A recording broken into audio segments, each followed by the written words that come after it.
Honestly, there's something happening in the market right now that feels strange. An asset that doesn't generate income, doesn't pay dividends, has no technology, no growth story, no hype, is somehow keeping the entire world on edge. That asset is gold. What I find unusual is this. While everyone keeps talking about AI, crypto, startups, and overnight success stories, gold, a metal that's been around for thousands of years, has been quietly moving higher. No noise, no excitement, no promises. Yet just enough to make a lot of people pause and ask themselves a very uncomfortable question. Am I missing something? Because the general feeling right now is this. If you hold cash, you worry inflation is slowly eating it away. If you buy stocks, every market dip makes your stomach tighten. Real estate feels frozen. Crypto feels like an emotional roller coaster. And in the middle of all that uncertainty, gold starts showing up again as an option many people used to dismiss. So what's really going on with gold? Who is actually buying it? And the hardest question of all, is buying gold right now a rational move or just a fear-driven reaction? This video isn't about telling you to buy or sell gold. It's about helping you understand why gold is rising, what's happening beneath the surface economically and psychologically, so you can decide whether gold deserves a place in your own portfolio. If you've ever felt like money is getting harder to understand and the rules keep changing, stay until the end. To understand why gold has come back, we need to rewind a bit.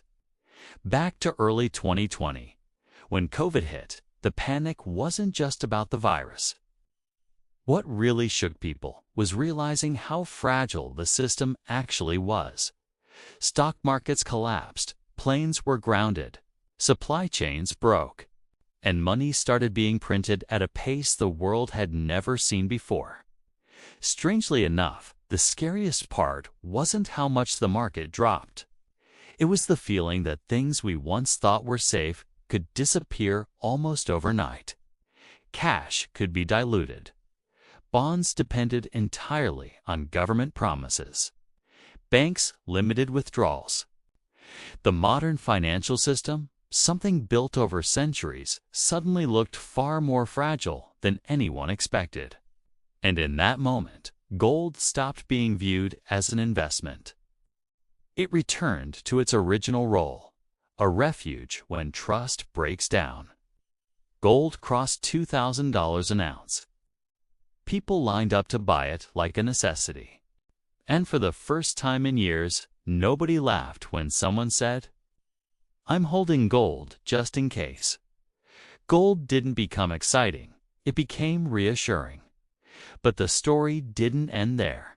As the world adapted, vaccines rolled out, cities reopened, and life slowly resumed, many assumed gold's moment was over.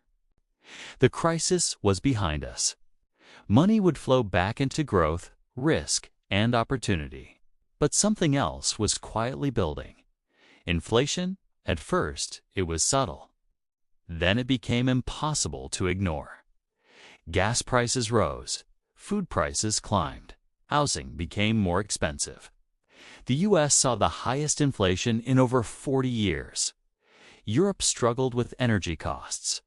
Emerging markets faced currency pressure. According to the textbooks, this should have been perfect for gold. But that's not what happened. Throughout 2021 and 2022, gold barely moved. It drifted sideways, frustrating almost everyone who held it. People started losing patience. Some declared gold outdated. Others sold it to chase hotter assets. And this is where many people misunderstand gold. Gold doesn't react to headlines. It reacts to long-term erosion of trust. As long as people believed the system would stabilize, gold had no reason to move.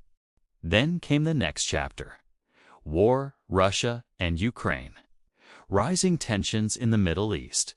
trade conflicts, regional banks collapsing in the United States. Piece by piece, confidence started cracking again. This time, gold returned quietly but decisively.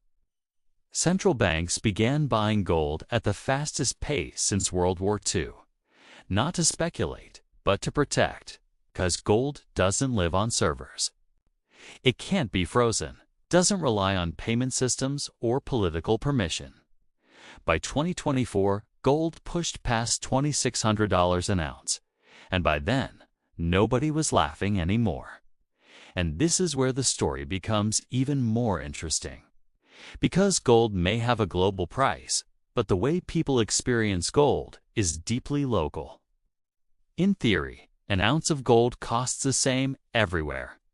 In reality, access is shaped by policy, infrastructure, and psychology. In some places, gold flows freely. In others, supply is restricted or markets are fragmented. And when supply can't adjust but demand spikes, prices stop being purely economic. They become emotional. That's when you see local prices disconnect from global reality. People paying premiums, not because gold is suddenly more valuable, but because fear is. This pattern shows up again and again across different countries, different systems, different cultures. When real estate freezes, when markets shake, when trust in institutions weakens, people don't suddenly become gold experts. They simply reach for something that feels solid. That's why gold rallies often look irrational from the outside. They don't start with spreadsheets. They start with doubt. And once doubt spreads, price becomes less about fundamentals and more about protection. To really understand gold, you have to understand money. Paper money, whether it's dollars or any other currency, is ultimately a promise. It has value because people believe others will accept it tomorrow. When inflation rises, debt expands, and political uncertainty grows, that promise starts to feel fragile. Gold is different. It doesn't promise anything. It doesn't need trust. It simply exists. That's why central banks are buying it. That's why investors return to it during uncertainty. Not because it creates wealth, but because it preserves it. And this brings us to the most important point. What matters isn't where gold's price goes next. What matters is why you would own it in the first place. Gold won't make you rich overnight. It won't give you excitement or adrenaline. But in a world that feels increasingly unstable, protecting what you already have can be a victory in itself. Gold isn't wrong. It never overpromised. The mistake happens when people expect it to do something it was never meant to do. This video helped you understand why gold is rising and why it can feel comforting and unsettling at the same time. Then it has done its job. If you found this perspective useful, hit like to support the channel. And if you want to keep learning about money, markets, and investing without hype or shortcuts, follow the channel.